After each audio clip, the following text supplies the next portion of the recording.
तो भाई लोग कैसे हो। आज मैं आप लोग के लिए लेके आया हूँ राजा और 5 जूतियाँ। चलिए कहानी स्टार्ट करते हैं।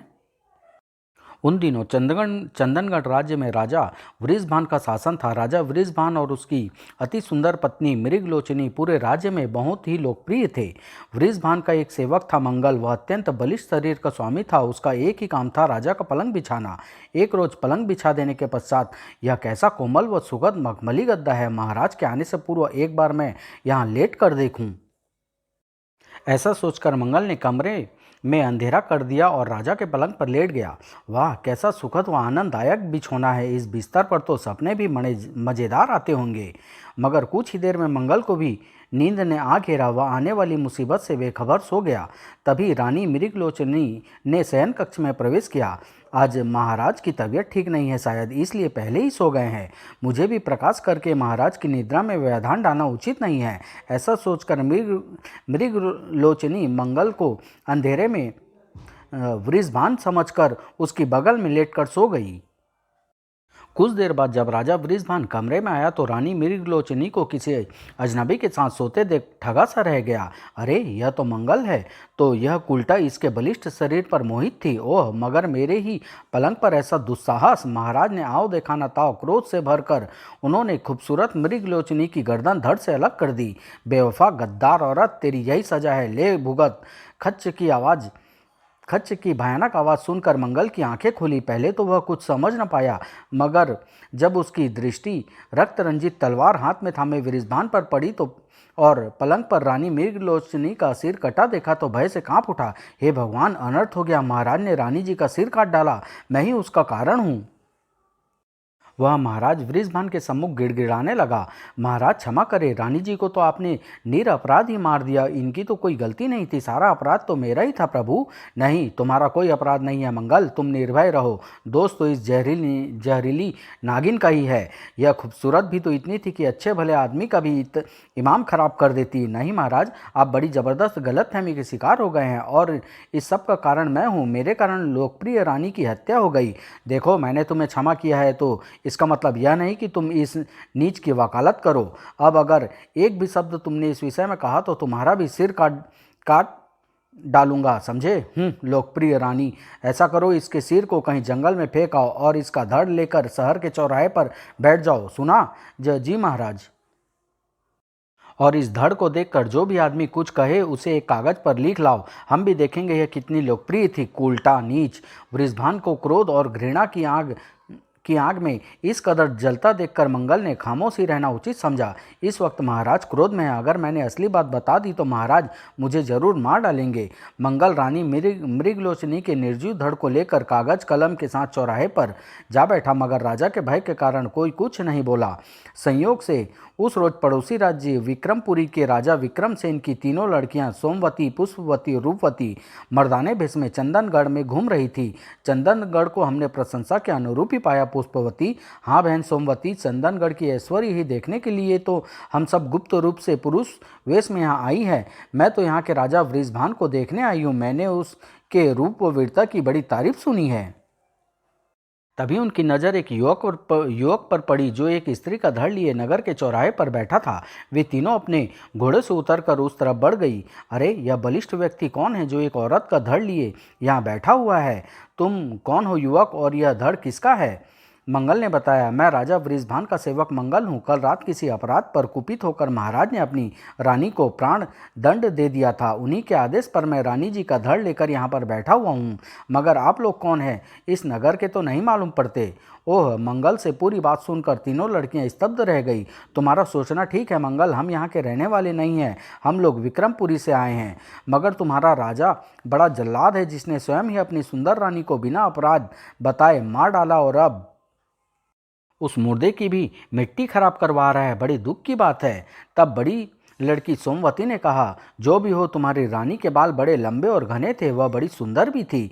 मंझली लड़की पुष्पवती ने कहा, तुम्हारी रानी की आंखें बड़ी बड़ी थी और उसे काजल लगाने का भी शौक था। यह सुनकर मंगल हैरान खड़ा रह गया। आप लोग ज्योतिषी हैं क्या? आपने ऐसी बातें सिर्फ धड़ देखकर बता दी जिन्हें चेहरा देखे बिना जाना नहीं जा सकता। यह सुनकर तीनों लड़कियां हंस पड़ी। नहीं, हम लोग ज्योतिषी नहीं हैं, पर हम अपनी आंखें खुली रखते हैं युवक। इस पर मंगल मुस्कुरा दिया। ज्योतिषी तो मैं भी नहीं हूँ, मगर आंखें तो मैं भी खुली ही रखता हूँ। देवियों, आप पुरुष नहीं हो। तब छोटी लड़की रूपवती ने अपनी मूछें उतार कर कहा, वास्तव में तुम बहुत चतुर हो युवक। अब जब तुम्हें असलियत पता लग ही गई है तो सुनो, अगर तुम्हारी रानी की जगह मैं होती तो तुम्हारे राजा को खूब धोखा देती, खूब परेशान करती और उसके खूब पैसे खर्च करवाती। आखिर में सबके सामने भरी सभा में उसे 5 जूतियां भी मारती और वह मेरा कुछ भी नहीं बिगाड़ पाता। इतना कहकर रूपवती अपनी बहनों के साथ चल दी। पीछे मंगल उसकी बात सुनकर सन्न सा खड़ा रह गया। फिर वह शीघ्र ही राजा वृषभान के पास पहुंचा और उन्हें सारी कथा कह डाली। प्रभु, मैंने उनके घोड़े से उतरने के अंदाज से जान लिया था वे लड़कियां हैं, परंतु उनमें सबसे छोटी जो बड़ी दुस्साहसी थी उसकी सुंदरता का तो जवाब ही नहीं है। मंगल विक्रमपुरी से आई मर्दाने भेष में घूमने वाली वह तीनों लड़कियां जरूर राजा विक्रमसेन की पुत्रियां थी। सामान्य नागरिक में इतना हिम्मत नहीं होता कि राजा का अपशब्द कह सके, और छोटी लड़की जरूर रूपवती होगी। उसकी सुंदरता व दुस्साहस के हमने बहुत किस्से सुने हैं। अब तुम सैनिक लेकर जाओ और उन्हें नगर सीमा पार करने से पहले पकड़ लाओ। कुछ ही समय बाद सैनिक उन तीनों राजकुमारियों को पकड़ कर ले आए। अब तुम सब जाओ, इन राजकुमारियों से हमें कुछ बातें करनी हैं। सैनिकों के जाने के बाद राजा वृषभान ने सोमवती से प्रश्न किया, तुमने कहा था कि हमारी रानी मृगलोचनी के बाल बहुत लंबे व घने थे और वह बहुत सुंदर थी। बात तो तुम्हारी ठीक है, मगर इसे सिद्ध करो। महाराज, लंबे बालों वाली औरतों के बाल प्रायः झड़ते व टूटते रहते हैं। रानी जी की साड़ी पर ऐसे ही 2-3 बाल चिपके हुए थे और नितंबों पर तेल का दाग था। इसी से मैंने जाना कि रानी जी लंबे बालों की स्वामिनी थी। रही बात सुंदरता की, तो शरीर का रंग व बनावट देखकर अंदाजा लग सकता है कि चेहरा कैसा होगा। ठीक कहा तुमने सोमवती। राजा ने पुष्पवती से पूछा, और तुमने कैसे जाना कि रानी की आंखें बड़ी थी और उसे काजल लगाने का शौक था? महाराज, आपकी रानी का नाम मृगलोचनी था, इसी से मैंने अनुमान लगाया कि उनकी आंखें बड़ी होगी और काजल का शौक का पता रानी जी की साड़ी पर काजल के दाग देखकर लगा। कुछ औरतें आंखें में काजल लगाकर उंगली अपने कपड़ों से पोंछ देती है। रानी जी की भी यही आदत थी। तुम्हारा कहना ठीक है पुष्पवती।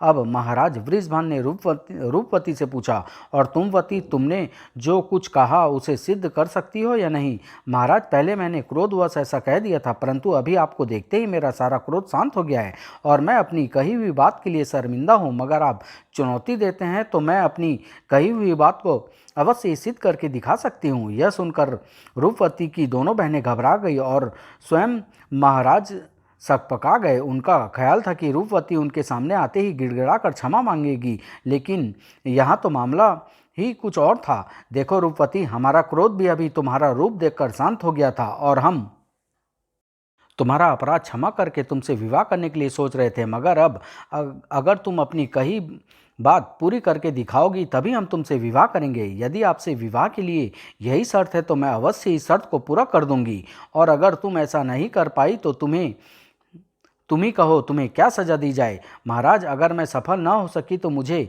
वही सजा मिले जो आपकी रानी मृगलोचनी को मिली थी। यह सुनकर सभी को सांप सूंघ गया और फिर राजा वृषभान बड़े अन्य मनस्क से स्वर में बोले, यदि कोई और ऐसा दुस्साहस करता तो हम अभी उसका सिर काट डालते, मगर तुम्हारा दुस्साहस पर भी हमें प्रसन्नता हो रही है। खैर बताओ, तुम किस दिन अपनी शर्त पूरी करके दिखाओगी? महाराज, मुझे अपनी शर्त पूरी करने के लिए 3 महीने का समय चाहिए और आपका थोड़ा सा सहयोग। यह जीत छोड़ो रूपवती, यही क्या कम है कि महाराज ने अभी तक तुम्हें जान से नहीं मारा? यह मेरा सौभाग्य है कि महाराज ने मेरा अपराध क्षमा कर मुझसे विवाह करना चाहा। खैर, तुम हमसे क्या सहयोग चाहती हो रूपवती? महाराज, मैं चाहती हूँ कि मेरे रहने के लिए आप शीघ्र ही नदी किनारे एक छोटा सा सुंदर महल बनवा दें। जब तक शर्त पूरी न हो मैं वहीं रहूँगी, और मुझे अपनी शर्त पूरी करने के लिए आप 18 सहस्त्र स्वर्ण मुद्राएं मुझे दे दें, ताकि आवश्यक खर्चों में मुझे परेशानी ना हो। महाराज मुस्कुराए, अगर मैं यह सहयोग दूंगा तो तुम्हारी शर्त का एक हिस्सा तो वैसे ही पूरा हो जाएगा। आप भूलते हैं महाराज, मैं राजकुमारी हूँ। अपने खर्च के लिए 15-20 सहस्त्र स्वर्ण मुद्राएं मैं अपने पिता से भी ला सकती हूँ, पर उसमें ज़रा वक्त लगेगा। इसलिए मैंने आपसे कहा। तुम्हारी बात ठीक है, और फिर मेरा खर्चा करवाने वाली बात उतनी महत्वपूर्ण नहीं है। यह मेरे सहयोग से पूरी भी हो जाए तो कोई कोई बात नहीं, असल बात तो भरी सभा में मुझे 5 जूतियाँ मारने की है, इसलिए हम खर्चा देने को तैयार हैं।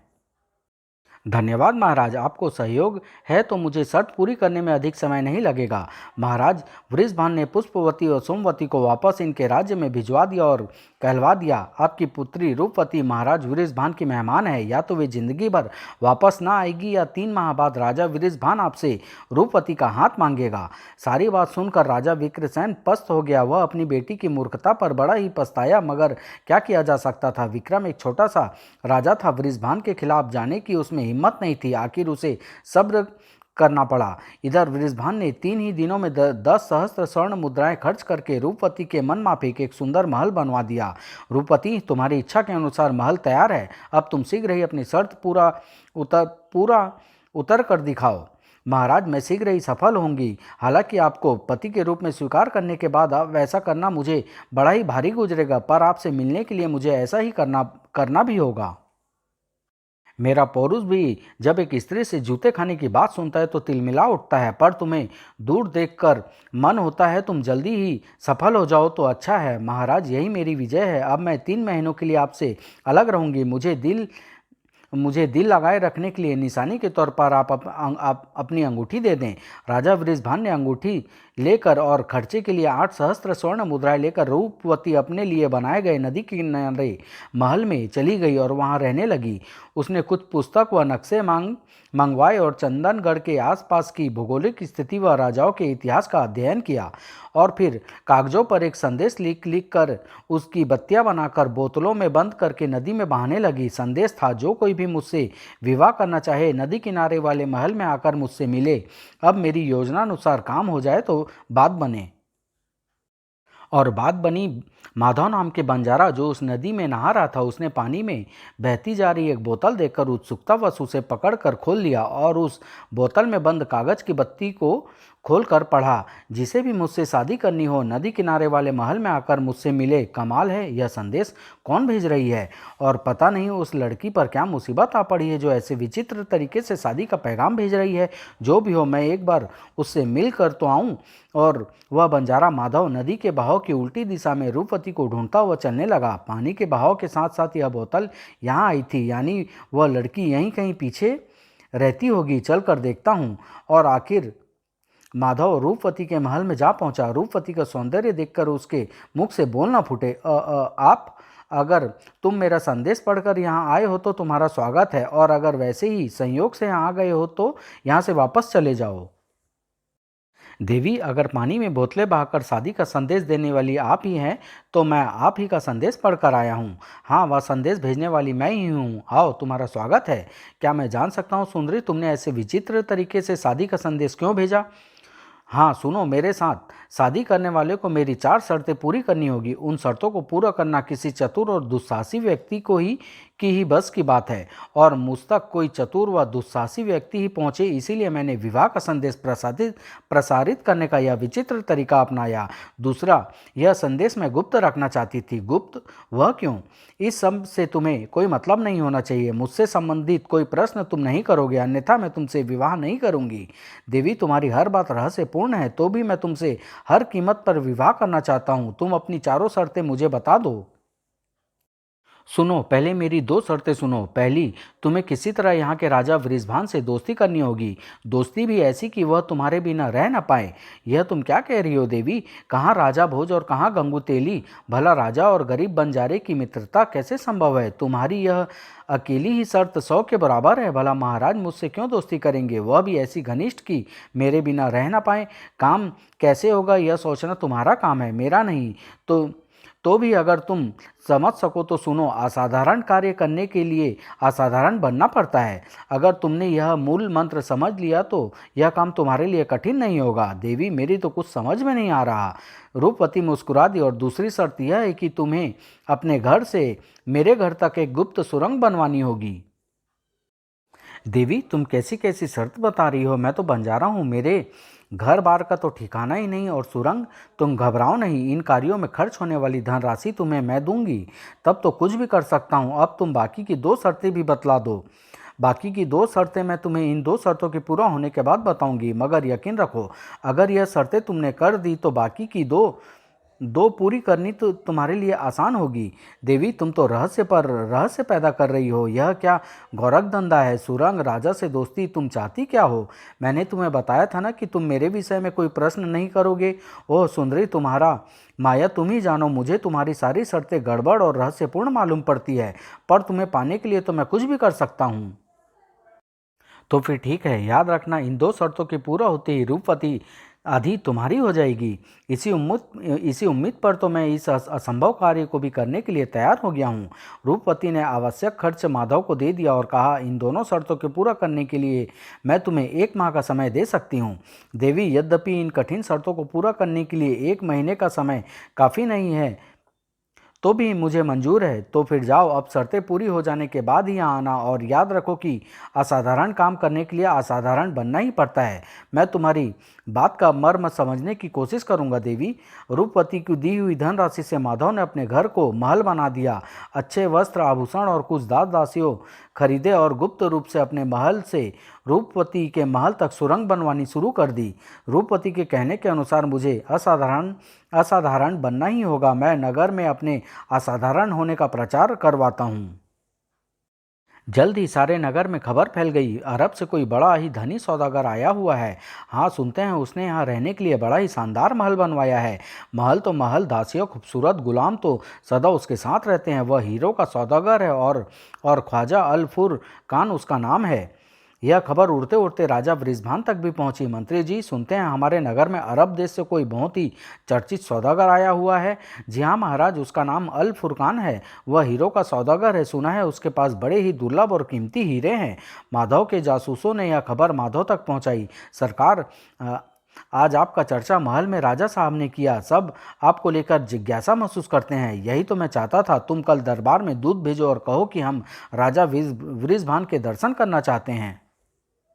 राजा वृषभान ने जब दूत की बात सुनी तो वह बहुत प्रसन्न हुए। वे स्वयं एक बार उस सौदागर को देखने के उत्सुक हो गए थे। उन्होंने तुरंत कहा, हम तो स्वयं तुम्हारे स्वामी से भेंट करना चाहते हैं। यदि वह भी ऐसी इच्छा रखते हैं तो यह हमारा सौभाग्य है। मंत्री जी, आप स्वयं जाएं और ख्वाजा जी को लेकर आएं।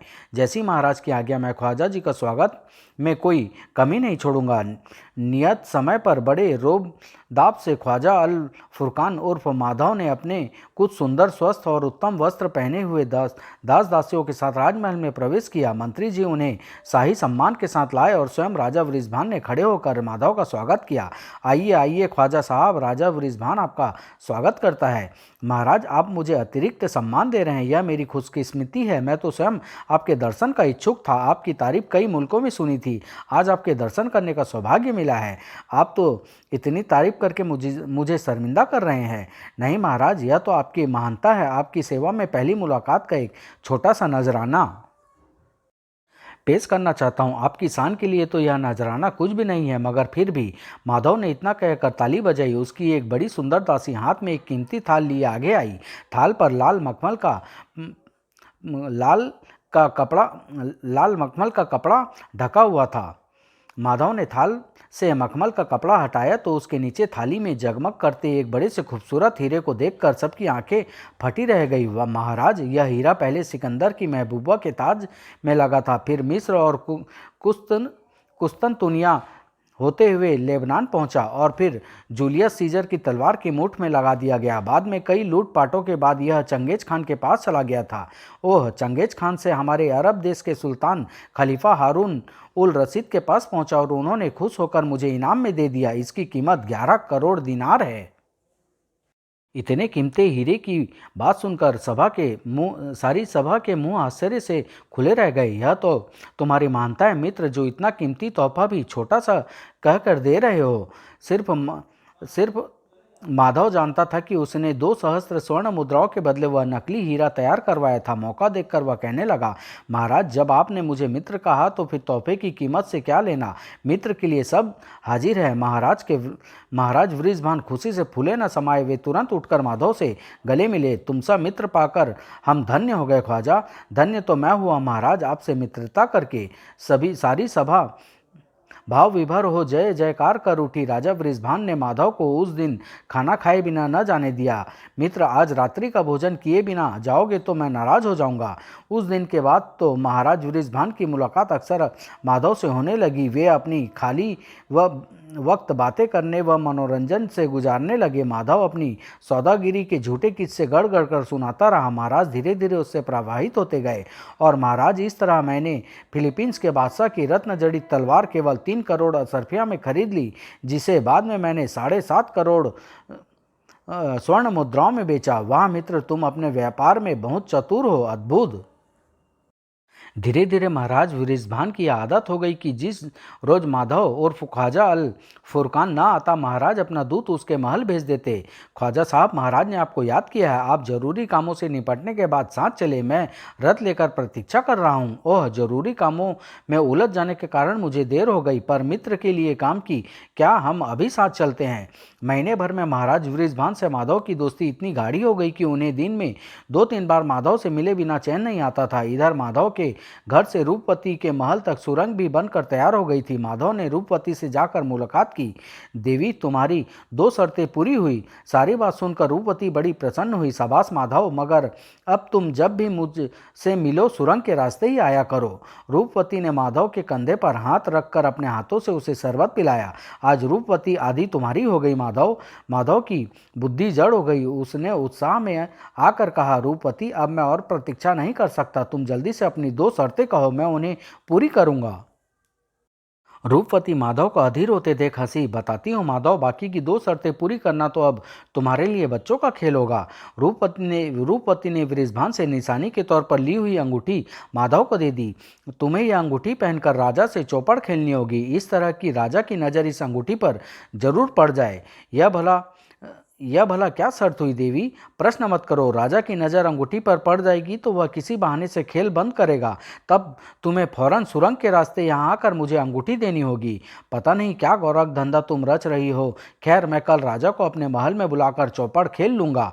और दूसरी शर्त तो और भी आसान है। तुम्हें अपने महल में एक दावत का प्रबंध करना होगा, जिसमें राजा और सभी बड़े नागरिक निमंत्रित होंगे। बाकी बातें मैं तुम्हें दावत के वक्त समझा दूंगी। वह तो ठीक है रूपवती, पर तुम्हारी दी हुई धनराशि सब समाप्त होने जा रही है। इतनी भारी दावत को मैं भला कैसे आयोजन कर पाऊंगा सुंदरी? क्यों, सारे नगर में तुम एक हीरो के व्यापारी के रूप में प्रसिद्ध हो चुके हो। राजा तुम्हारा मित्र है। अगर तुम उधार भी लोगे तो लोग अपना सौभाग्य मानेंगे। वे तो बिना दाम दाम लिए भी तुम्हारा काम करके तुम्हें वह राजा को प्रसन्न करने की कोशिश करेंगे। रूपवती, तुम न जाने क्या मायाजाल फैला रही हो। कहीं मुझ गरीब आदमी को फंसवा मत देना। रूपवती फिर मुस्कुराई। तुम पुरुष होकर भी घबरा रहे हो, फिर मैं भी तो तुम्हारे साथ हूँ। देवी, मुझे लग रहा है कि कहीं ना कोई षड्यंत्र तुम्हारी इन रहस्यपूर्ण बातों के पीछे जरूर छिपा है। फिर भी मैं तुम्हारा कहा मानने को विवश हूँ। देवी, तुम अकारण ही परेशान हो रहे हो। भूल गए क्या इन दोनों शर्तों के पूरा होते ही मैं तुम्हारी हो जाऊंगी? बेचारा माधव रूपवती के सौंदर्य जाल और उसकी मीठी मीठी बातों के फंदे में फिर से फंस गया और आगे आने वाली मुसीबत से बेखबर वह राजा को अपने महल में चौपड़ खेलने ले आया। मित्र, आज मेरे गरीब खाने में भी चलकर उसका भाग्य चमकाओ। मैं तो रोज ही तुम्हारे यहाँ आता हूँ, तुम कभी मेरे यहाँ नहीं गए। हाँ हाँ, क्यों नहीं, आओ आज तुम्हारे यहाँ ही चलते हैं ख्वाजा। चौपड़ खेलते खेलते जब राजा वृषभान की नज़र माधव की उंगली में पड़ी, अपनी अंगूठी पर गई, तो वह चौंक पड़ा। यह अंगूठी तो मैंने रूपवती को निशानी के तौर पर दी थी। यह ख्वाजा की उंगली में कैसे आ गई? राजा की नज़र इस अंगूठी पर पड़ गई। आखिर मेरा काम खत्म हुआ। अब देखूं यह क्या कहता है। राजा का मन फिर खेल में ना लगा। यह अंगूठी ख्वाजा अल फुरकान के पास कैसे पहुंच गई? कहीं रूपवती अल फुरकान के साथ नहीं? नहीं, मगर फिर अंगूठी मुझे रूपवती से जाकर मिलना होगा। क्या बात है मित्र, तुम कुछ परेशान से हो? तुम्हारा मन खेल में नहीं लग रहा है। हाँ, मेरे सिर में दर्द हो रहा है दोस्त, क्षमा चाहता हूँ, मैं चलूँगा। सिर में दर्द हो रहा है और तुम जाना चाहते हो? नहीं नहीं, तुम यहीं विश्राम करो, मैं किसी कुशल वैद्य को बुलवाता हूँ। न दोस्त, परेशान मत हो। मेरे सिर में प्रायः ऐसा दर्द अक्सर हो जाया करता है, जो अकेले घूमने पर ठीक भी हो जाता है। क्षमा करना, मुझे अकेले ही जाना होगा। कोई बात नहीं मित्र, विचित्र रोगों के तो निदान भी विचित्र ही होते हैं। तुम थोड़ा घूम आओ। राजा वृषभान के निकलते ही माधव सुरंग के रास्ते रूपवती के पास पहुंचा। यह लो अपनी अंगूठी। राजा तो इसे देखते ही बेचैन हो गया था और सिर दर्द का बहाना लेकर चला गया। तब तो वह फिर यहाँ पहुँचने ही वाला होगा। तुम अब जाओ, मैं तुमसे बाद में मिलूंगी।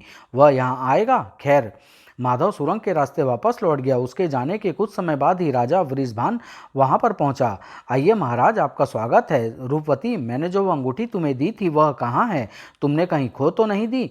आप तनिक विश्राम कीजिए राजन, यह शीतल पेय पीजिए। आखिर आते ही आप अंगूठी को लेकर इतने प्रश्न क्यों पूछ रहे हैं? नहीं रूपवती, विश्राम तो बाद में करूंगा। पहले वह अंगूठी तुम नहीं जानती मैं उस अंगूठी के कारण कितना परेशान हूँ। यदि ऐसा है तो लीजिए, वापस ले लीजिए अपनी यह अंगूठी। राजा वृषभान अंगूठी रूपवती के पास देखकर हैरान रह गया। कमाल है, तुम्हारे पास तो है यह अंगूठी, और मैं अभी यह अंगूठी अपने एक मित्र के हाथ में देख कर आ रहा हूँ। अंगूठी अंगूठी, आप तो नाहक ही परेशान हो रहे हैं। क्या दुनिया में एक जैसी दो अंगूठियाँ नहीं हो सकती? राजा असमंजस में पड़ गया। हो तो सकती है, मगर उसके हाथ में भी बिल्कुल ऐसी ही थी। कमाल है। अब आप यह अंगूठी का किस्सा छोड़िए। इतने दिनों बाद अपने दर्शन दिए हैं, न मेरा हाल पूछा और ना अपना बताया, बस ये अंगूठी अंगूठी। तुम तो नाराज हो गई रूप। जाने दो, यह बात आई गई होगी। मगर एक सप्ताह के बाद ही माधव उर्फ अल फुरकान ने राजा वृषभान और उनके सभी बड़े दरबारियों को अपने महल में दावत निमंत्रण दे दिया। महाराज, आप अपने सभी प्रमुख दरबारियों के साथ कल मेरे गरीब खाने पर रात के खाने के लिए आमंत्रित हैं। कृपया पधार कर मुझे सम्मान दें। यह तो ठीक है, मगर ख्वाजा, यह दावत किस खुशी में दी जा रही है? आपकी भाभी यानी हमारी बेगम अपने मायके से आई है। हमारी आपकी दोस्ती की खुशी में ही वह यह दावत दे रही है। वाह भाई ख्वाजा, भाभी का निमंत्रण हम कैसे टाल सकते हैं? हम जरूर आएंगे। यहाँ तक का काम तो रूपवती की योजना के अनुसार हो गया। अब कल चौथी शर्त भी पूरी हो जाएगी। अगले दिन ख्वाजा उल फुरखान उर्फ माधव के महल में दावत का शानदार आयोजन हुआ। सभी अमीर उमराव और प्रमुख दरबारी और स्वयं राजा वृषभान भी दावत में उपस्थित थे। यह सब तो हुआ दोस्त, अब उनसे तो मिलवाओ जिनकी वजह से यह शानदार दावत खाने को मिली। जी हाँ, क्यों नहीं। और माधव पर्दे के पीछे से रूपवती को बाहर ले आया। दोस्त, लो मिल लो अपनी भाभी से, यही है हमारे घर की चांद। आदाब आदाब। वाह वाह, राजा वृषभान के होश उड़ गए। यह ख्वाजा की बीवी है या रूप? हे भगवान, यह क्या हो रहा है? कहीं रूपवती ने मुझे पर धोखा देने और परेशान करने की अपनी शर्त पूरी तो नहीं कर दी? कहीं उसने ख्वाजा से शादी तो नहीं कर ली? कहो मित्र, कैसी लगी हाँ तुम्हें हमारी बेगम? बहुत ही सुंदर। तुम्हारी बेगम वाकई बहुत ही खूबसूरत है। फिर राजा वृषभान का दिल दावत में नहीं लगा। वह दावत खत्म होते ही रूपवती के महल की ओर चल दिया। थोड़ी देर और रुकते मित्र? नहीं ख्वाजा, कुछ बहुत जरूरी काम से मुझे जाना है। मैं कल कल फिर मिलूंगा तुमसे। रूपवती ने राजा को विदा लेते देखा तो वह भी सुरंग के रास्ते से अपने महल की ओर चल पड़ी। राजा वृषभान जब रूपवती के महल में पहुंचे तो रूपवती अपने कपड़े बदलकर राजा के स्वागत के लिए तैयार हो चुकी थी। आज हम बहुत परेशान हैं रूप, या तो तुम हमें धोखा दे रही हो और या फिर आज चमत्कार हो गया है। यह संयोग नहीं हो सकता। क्या हुआ महाराज? आज तो आपके होश ही उड़े हुए हैं और मुझ पर भी धोखे का इल्जाम लगा रहे हैं।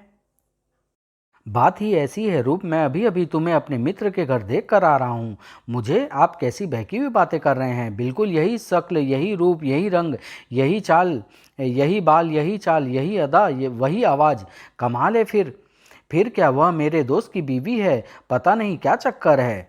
आज राजकार्य की अधिकता से थक गए हैं, विश्राम करें। नाहक परेशान ना हो। एक शक्ल की दो औरतें हो सकती है नहीं महाराज?